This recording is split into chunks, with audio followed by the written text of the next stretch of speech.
Sim, sim, agora sim está começando mais um Cafezinho a 2 aqui pela TV Univale, o seu, canal Futura. E hoje eu vou conversar com o Térbio Felipe. Tudo bom, Térbio? Prazer é meu estar aqui, muito obrigado pelo convite. Obrigado você, vamos apresentar o Térbio. Senhoras e senhores, o Térbio trabalhou como redator e editor na revista Bicicleta. O Térbio também realizou mais de 700 palestras com o projeto Professor sobre Rodas, um apelido que mais tarde ele ficou conhecido. Ô Térbio, começa me contando como é que um gaúcho de Pelotas veio parar em Santa Catarina. Olha, talvez eu não seja o único e nem o último, né? Os estados são irmãos, afinal de contas, temos uma história em comum. Em 1990, vim fazer o curso de hotelaria em Florianópolis.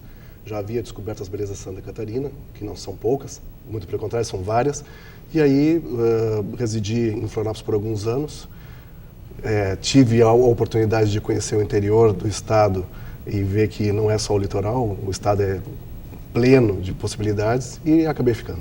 Ô Térbio, você defende com unhas e dentes a ciclocidadania. Perfeito. Do que se trata isso? A ideia que nós temos de cidadania até esse momento, infelizmente, é aquela ainda retrógrada ligada às disciplinas de moral e cívica, o SPB, ou seja, uma cidadania ligada ao civismo estrito sensu. A ideia de ciclocidadania nasceu já há alguns anos, justamente porque é a possibilidade de reinventar o sentido de cidadania, a autoria do cidadão. Ele, autor do seu cotidiano, das suas relações, responsável pela formação ou transformação da sociedade e do ambiente onde ele vive. Então, o conceito de ciclocidadania, ele também tem a ver com o ciclismo, porque é uma nova maneira de revisitar os seus espaços, as cidades, as paisagens, de ter uma noção do próprio corpo e da relação dele com o ambiente e tudo mais, mas, muito especialmente, significa uma outra cidadania, essa que pressupõe não somente a mim, mas as minhas relações com o ambiente, com o outro, com você, com o telespectador, com a cidade onde eu vivo e com o futuro que já começou no dia de ontem. Mas vamos começar do começo. Opa! Tô vendo na tua camiseta está escrito Bike Forever. Bike Forever. Bike Forever. Como é que surgiu a tua paixão pelo ciclismo? Foi lá na infância? Você começou a andar você começou com rodinha atrás ou não? Olha, acredito que a maioria dos brasileiros, ainda que o estereótipo seja a bola enquanto brinquedo universal, a bola não te leva a lugar nenhum. Ela pode dar uma ascensão a algumas pessoas, mas a bicicleta ela vai levar qualquer um de nós, em idade tenra, às primeiras experiências de física, biologia, sociedade, política, etc. Ela vai te dar condições de tu começares a avaliar o quanto tu podes influenciar no ambiente onde tu estás. Eu comecei com as rodinhas, sim, com muito orgulho. Com muito orgulho. Não tive velotrol, né, um triciclo, mas comecei com as dobráveis e tudo mais. E aos poucos a bicicleta não foi me aguentando e ela foi sendo trocada com peças sobressalentes e tal, e acabou se transformando no meio. Eu sempre abordo, desculpe, que a bicicleta não é um veículo tão somente. Ela é o meio, o ambiente onde se dão essas relações. E desde muito cedo, talvez tenha sido ela o meio onde eu pude ter as melhores aprendizagens naquela fase e que me deram uma sensação de liberdade única, verdadeiramente livre. E quando você era criança, você tinha uma turma de rua, assim, que tu se juntava todo mundo para andar de bike e dar aquele rolezinho? Olha, tinha isso? Havia segurança. Né? Ou talvez nós desconhecíamos a insegurança que, por suposto, poderia haver. Então nós nos achávamos livres, né? Os amigos de bairro, ou nas férias na Praia do Laranjal, que é um reduto bucólico a conhecer, da Lagoa dos Patos, zingrávamos até altas horas da noite com as nossas bicicletas, sem faróis e sem capacetes, em pleno diletantismo, aproveitando a liberdade que se tinha. Então eu acabei participando de alguns grupos, sim. Ela influenciou...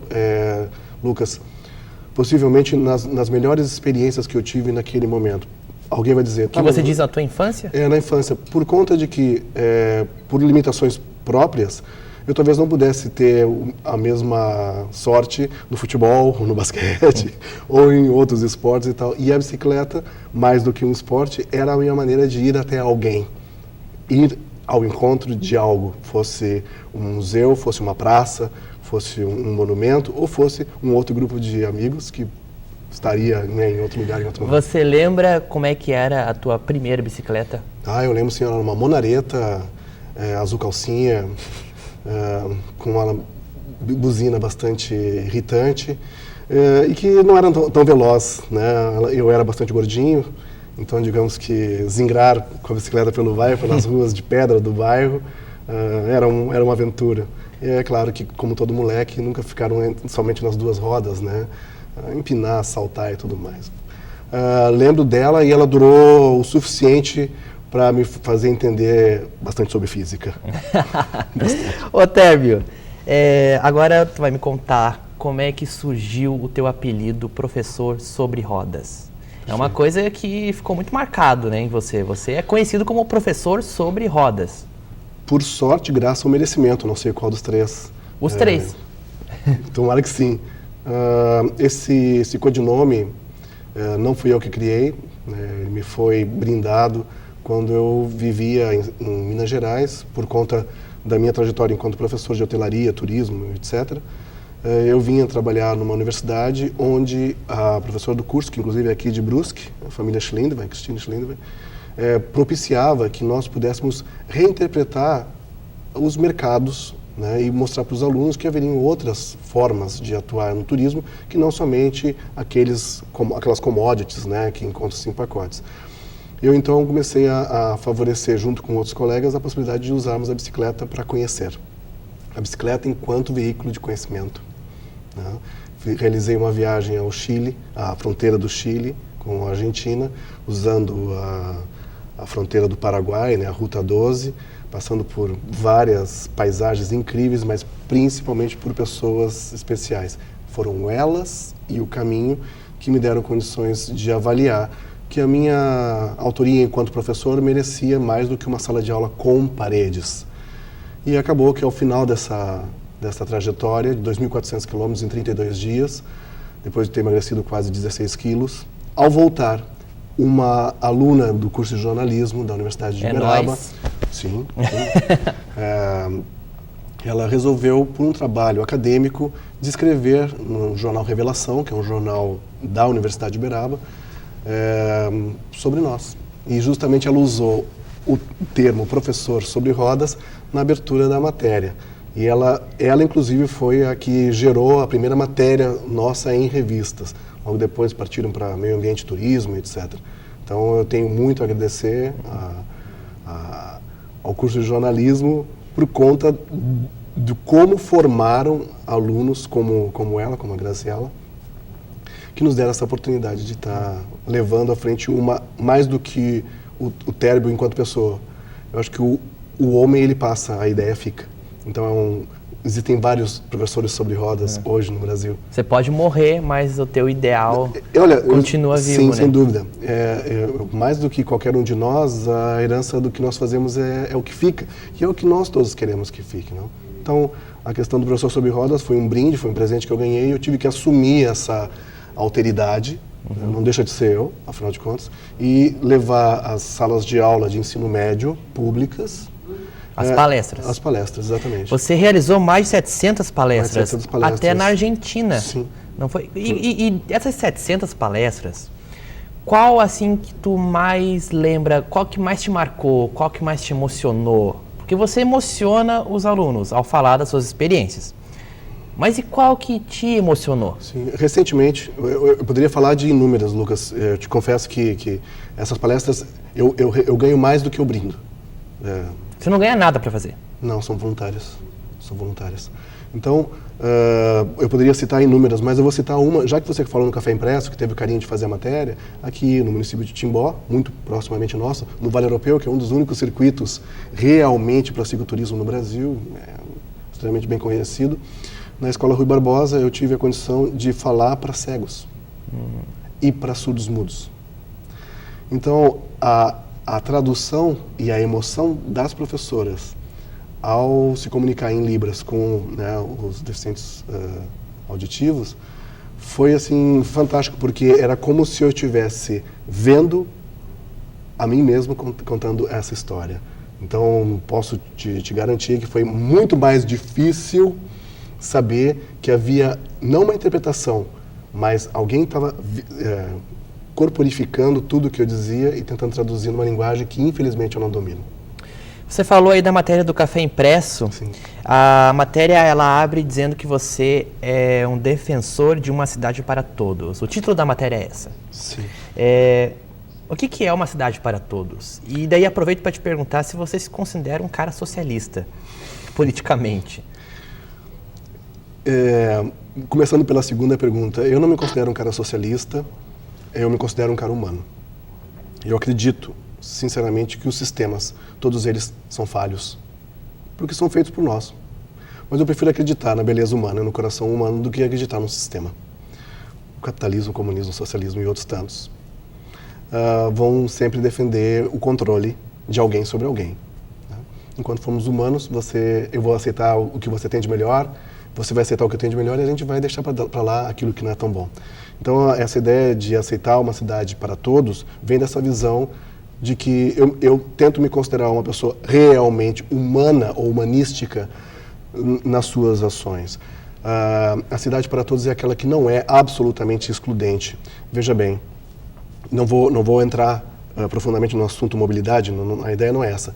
Mas nós vivemos, as nossas relações, elas são absolutamente departamentalizadas. Né? Eu aqui sou o professor, ali eu sou o atleta, logo após eu sou o marido. Não, nós somos um só, integralmente. E a cidade ela tem que ser vista integralmente. Nós precisamos gerar acessibilidade para todos, não somente aqueles que podem escolher. Nós temos que fazer as escolhas, justamente por aqueles a quem as escolhas foram proibidas. Por acessibilidades, enfim. A defesa de uma cidade para todos é porque todos eles são autores dessa cidade.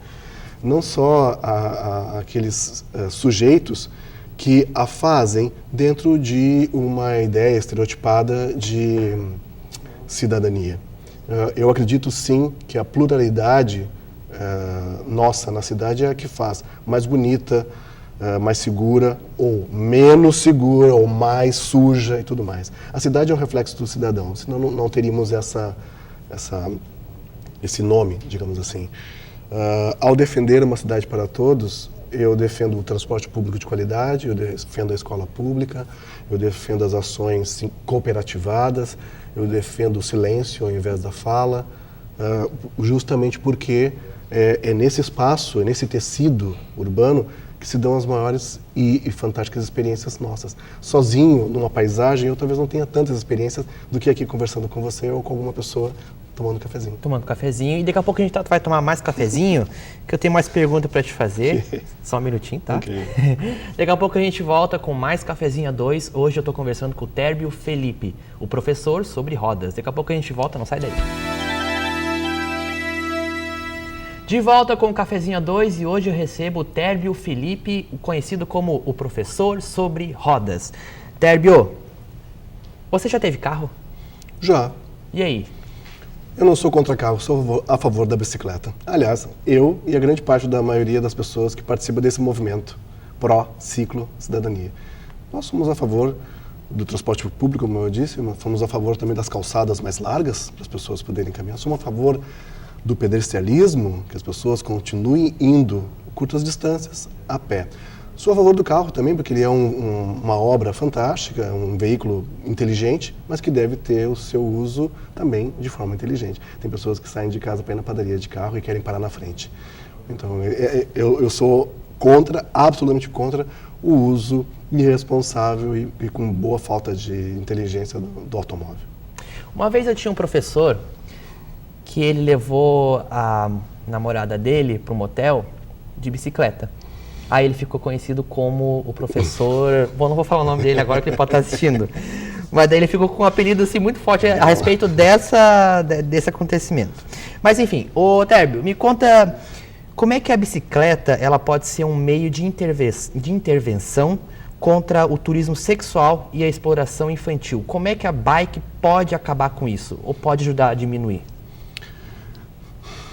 Eu acredito que são dois momentos, né? O primeiro deles é porque o uso... O turismo sexual, que sim, você diz. Sim. O uso da ideia de turismo enquanto o consumo das paisagens e das culturas é algo que precisa ser revisto. Enquanto turismólogo, enquanto docente da área, eu acredito que esse conceito ele precisa ser revisto com a máxima urgência, porque eu não estou viajando para consumir paisagens e culturas, eu estou viajando para ser, em essência, naquele espaço onde eu visito.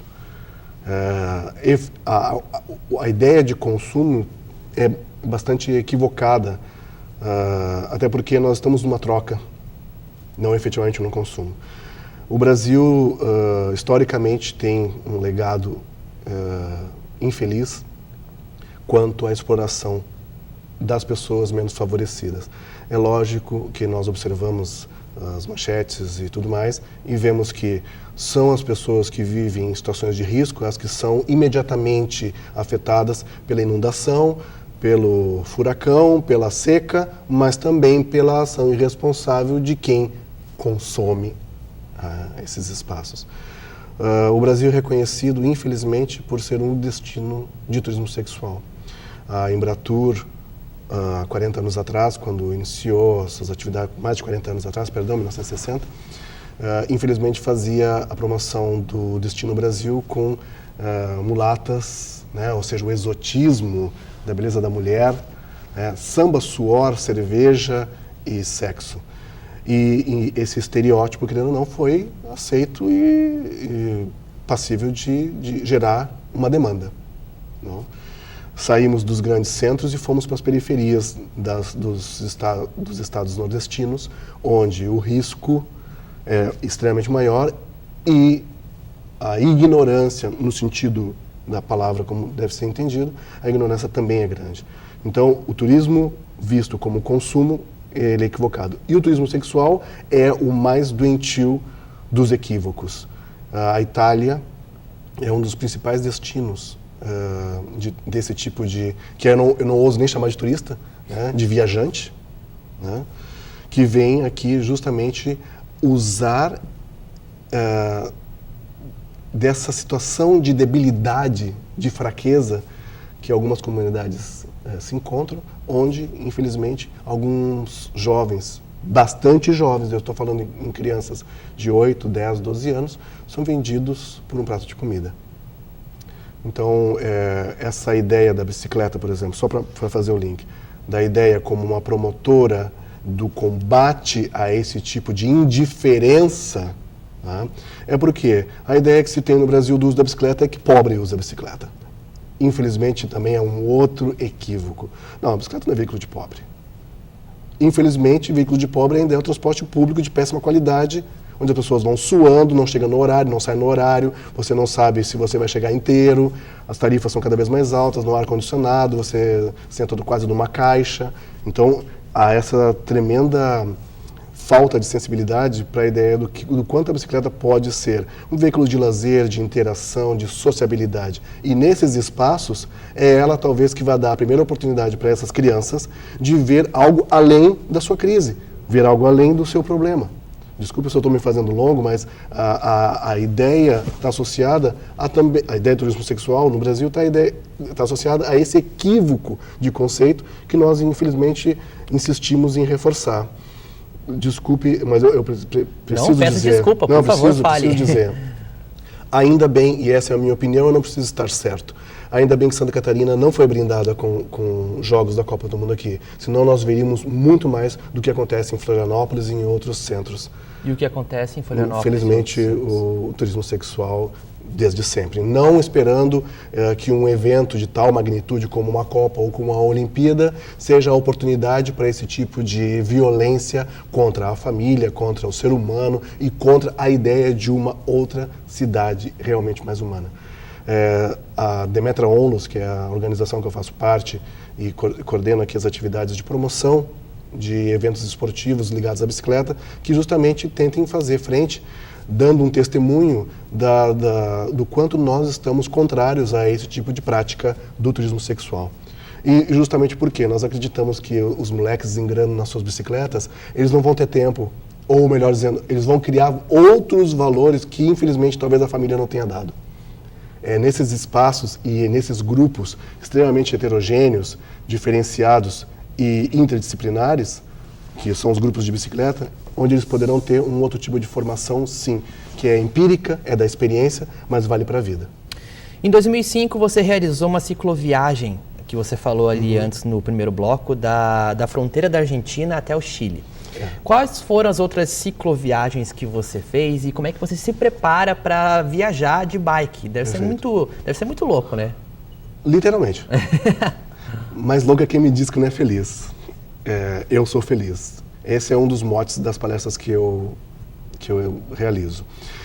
Em 2005, um professor universitário chamado Tasso Franchi, um companheiro de longas viagens, me convidou então para fazer, já que tínhamos férias docentes, me convidou então para dar uma voltinha, porque ele é mineiro, não, vai ali, dar um pulinho ali no Chile.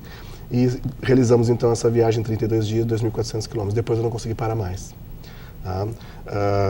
Vale Europeu, fui ao Uruguai, estive passando por vários parques nacionais, Parque Nacional das Emas, Mato Grosso do Sul, Goiás, interior de Minas, Estrada Real, que é uma maravilha, desconhecida dos brasileiros, porque os brasileiros continuam indo para os mesmos lugares. As pessoas continuam tirando férias para ir para o lugar onde todo mundo vai. Ninguém vai para os lugares realmente qualitativos, né? Então eu acabei fazendo praticamente todos os roteiros oficiais dos estados, né? Fiz Serra Gaúcha, fiz fronteira do Uruguai com o Rio Grande do Sul, já estive no interior, na costa catarinense, eu fiz praticamente toda, no estado de São Paulo, Serra da Mantiqueira, Caminho da Fé, são inúmeros. E como se preparar para isso? Primeiro é entender que você tem limites. Primeiro. E não sendo veloz que você vai conseguir alcançar o seu objetivo. Talvez, diminuindo 50% da sua velocidade, você consiga até ir mais longe. É porque cansa mais, né? Sem dúvida.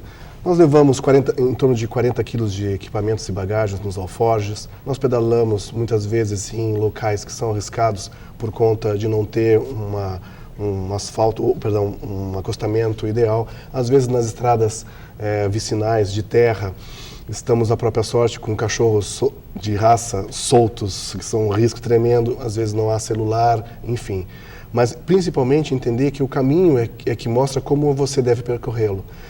Eu costumo dizer que velozmente eu não consigo perceber que tem um senhorzinho ali indo pelo mesmo caminho, com a foice, porque ele está indo fazer aquilo que ele faz cotidianamente nos últimos 60 anos. E ao cruzar com ele, desculpa fazer essa menção, foi em Estrada Real que aconteceu isso, inclusive foi publicada essa matéria, ele parou, fez um sinal para mim e para um grupo de ciclistas que estava fazendo um fan bike, e disse assim: nossa gente, mas que bom ver vocês, mas onde é que vocês vieram aí, hein? Aí a gente disse: a gente veio de vários lugares, enfim, estamos saindo de Diamantina, estamos passando vamos até Ouro Preto. Nossa senhora, mas isso não tinha nada para fazer não, que vocês vieram fazer? O que vocês vieram fazer aqui na minha terrinha? E aí, naqueles minutos de prosa humilde, humana, sensível, dedicada, entregue e sem interesses, eu tenho certeza absoluta que o seu Sebastião foi diferente e eu e os meus companheiros também fomos. Naquele toquinho de gente com as rugas no rosto, parecendo estradas de terra, né? Ele deixou para a gente uma mensagem fantástica. Quando nós começamos a tomar o caminho de volta, nós escutamos o seu Sebastião arrastando os pezinhos ainda para seguir o seu caminho, dizendo: gente, vai com Deus, obrigado demais por ter vindo aqui me dar esse presente. Quer dizer, quando que você vai imaginar que uma viagem intrépida, louca e feliz dessas você vai encontrar personagens tão ricos e tão emocionantes? Que nem você, meu querido. Poxa, eu fico satisfeito. Muito obrigado. Adorei o papo. Eu adorei também. Boa sorte aí na tua luta, na tua ideologia. Adorei saber tudo que você faz e é sensacional. Eu desejo muito sucesso para vocês aqui, para o curso de jornalismo da Univale. Obrigado por tudo. Tá terminando mais um Cafezinho A2, vai lá na nossa página no Facebook, facebook.com/cafezinho2tv. Também tem todos os programas no youtube.com/cafezinho2. Até o próximo programa e aquele abraço. Tchim, tchim.